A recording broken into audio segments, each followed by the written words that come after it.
दुल्हा बनाला श्री राम है।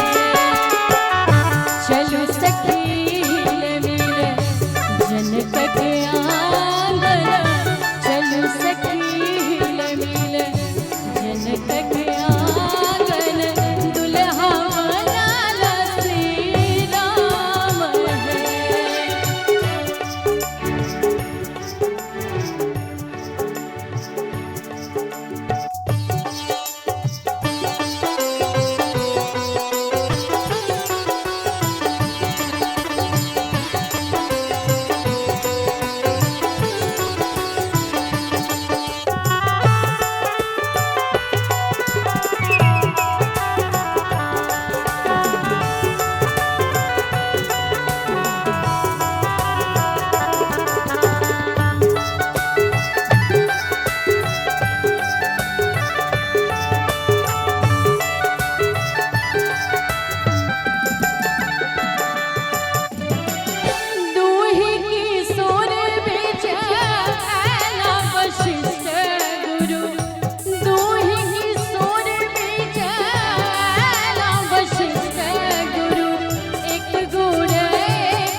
जनक के आंगन, चलो सखी मिले जनक के आंगन, दुल्हा बनाला श्री राम है।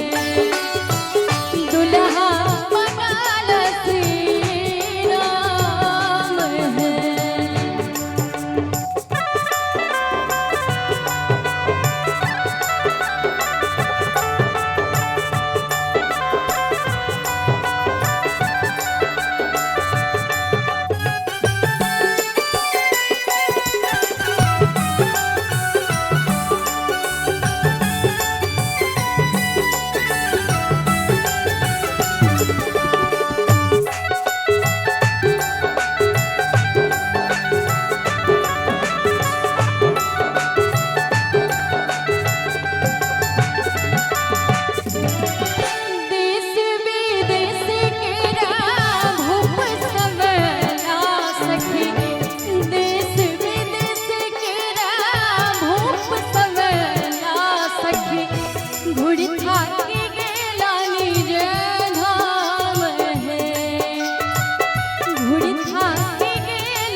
घुड़ी थाकी गेला निज धाम है।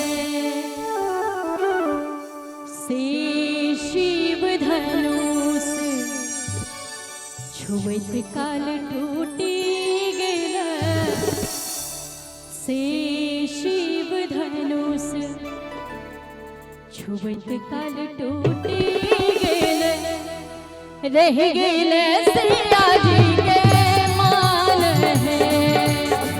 रह गेले सिया जी के मान है। दुल्हा बनाला श्री राम है।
बरसल सुमन आकाश है,